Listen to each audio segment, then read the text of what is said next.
Victor Wembanyama is back. The San Antonio Spurs' transcendent young star has officially been medically cleared to return after battling a serious blood clot issue in his shoulder. That's right, the towering phenom who captured the basketball world's attention with his jaw-dropping rookie season, and who was on pace to win Defensive Player of the Year before being sidelined, is ready to hit the court again. For Spurs fans and NBA watchers everywhere, this is huge news. But what does this mean for Wembanyama's future, the Spurs' championship hopes, and the NBA landscape? Let's break down everything you need to know about his recovery, his journey, and what lies ahead. Victor Wembanyama's rise has been nothing short of meteoric. The 7'4" French sensation burst onto the NBA scene 2 years ago, winning Rookie of the Year with eye-popping stats: 24.3 points, 11 rebounds, nearly 4 blocks and almost 4 assists per game. That kind of all-around dominance at such a young age? The only other player in NBA history to average those numbers over a full season was Kareem Abdul-Jabbar back in the mid-70s. Then, in February of last season, everything came to a halt. Wembanyama was diagnosed with deep vein thrombosis, or DVT, in his right shoulder. For those unfamiliar, DVT is a blood clot condition that can be quite dangerous and tricky to treat.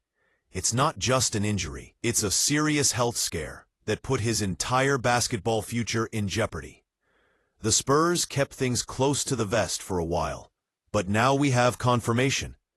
Wembanyama himself told the French sports daily L'Équipe that he is officially cleared to return and expects to play this coming season. An anonymous source familiar with the Spurs situation confirmed that the team has received the medical green light for him to fully participate in training camp this fall. This is a major relief, not just for Spurs fans, but for the entire basketball community. Wembanyama said in the interview, "I'm officially cleared to return. I'll finally be able to play a bit of basketball again." And that's exactly what we want to hear. Blood clots have ended or interrupted the careers of some big names in sports. Hall of Famer Chris Bosh had to retire after multiple clot issues. Serena Williams fought back after multiple surgeries to return to dominance in tennis. Even hockey players like Thomas Fleischmann and Thomas Vokoun faced similar battles with mixed outcomes. The fact that Wembanyama has been cleared suggests his DVT was provoked, meaning it was likely caused by something compressing a blood vessel in his shoulder area, which is treatable.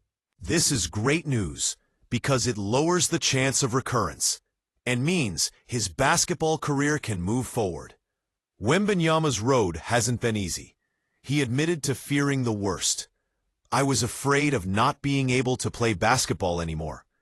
But he also acknowledged the mental growth that came with this adversity. "I think that we all have thoughts sometimes, irrational thoughts about the things we care about most. But this type of thinking also changes you as a person, for the better." In the same interview, he shared how his injury was an adventure, but he believes the hardest part is over. Physically and mentally, Wembanyama says he's in a much better place today. However, there is a process before he's back to full strength. He hasn't played a 5-on-5 game in 5 months. And that muscle memory, those split-second basketball instincts, will need time to return. He says if he had to play a game tomorrow, it would be risky. The good news is, he has months before training camp to ramp back up. What's truly fascinating is how Wembanyama spent part of his recovery. Last month, he traveled to a Shaolin temple in Zhengzhou, China, where he immersed himself in Kung Fu, Chan meditation, and traditional Chinese medicine. He explained the experience as intense and humbling, doing more than 1,000 kicks a day, balance exercises, stretches, and using muscles he rarely activated before. The training was physically demanding, but it also shaped his mental toughness. Wembanyama said, "We were initiated to the life of a warrior monk, which combines Buddhism and intensive kung fu practice. It was very hard." Although he doesn't identify as Buddhist, this experience clearly helped him in his physical and mental healing. The Spurs have one of the most exciting young cores in the NBA. Besides Wembanyama, they have Stephon Castle, who won Rookie of the Year this past season, and this year's number 2 draft pick Dylan Harper joining the fold. Wembanyama's return will be a game-changer. When he was on the court, he was the front-runner for Defensive Player of the Year and a matchup nightmare for opponents on both ends.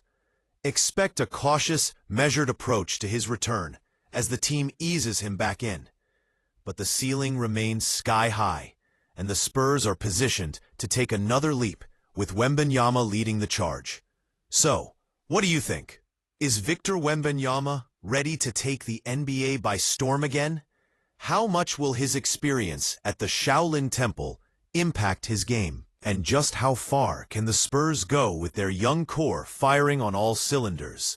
Drop your thoughts in the comments below. I want to hear your predictions for Wembanyama and the Spurs next season. If you're hyped about Wembanyama's return and want to stay up to date on all the latest NBA news, don't forget to hit that like button, subscribe for more deep dives and breaking updates, and share this video with your basketball crew. Thanks for watching, and as always, we'll keep you locked in on everything NBA.